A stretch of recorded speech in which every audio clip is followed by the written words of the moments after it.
मेरे हम वतनों पाकिस्तान भरावो, मैं गुजरात शहर पाकिस्तान ਦੇ पंजाब ਦੇ ਵਿੱਚੋਂ गुजरात शहर ਚੋਂ मैं गल कर रहा। डेरा दोस्तां साडा एक तंजीम है, उस हवाले नाल सानू पता लगा अज टीवी के उत्ते मैं वेखने सा कि इंडिया सानू ललकार रहा, पाकिस्तान नू बुला रहा है। इंडिया नू ऐ नहीं पता कि इंडिया साडा बच्चा है, असी इहनू बच्चियां रखिए। देखो ये जिहड़े मिसाइल ने ये असां कोई शबरात ते चलाण वास्ते नहीं रखे, ते यहाँ जिहड़ा साडियां मावां ने सानू एडे एडे जने कर छड़े है, कोई सानू पटाके चलाण वास्ते नहीं रखिया।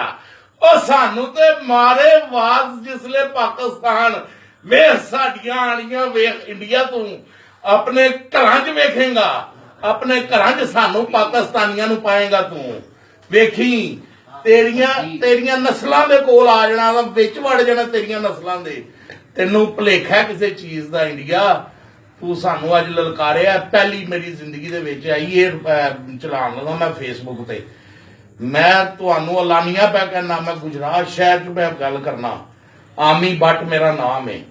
ओए असी सारे पाकिस्तानी आए, ते जिस वक्त सानू साडी गवर्नमेंट ने इजाजत दे छड़ी ना, तेरे विचों मैं लंघ जाना ही, मैं तेनू दस दिता ही। पाकिस्तान जिंदाबाद, पाकिस्तान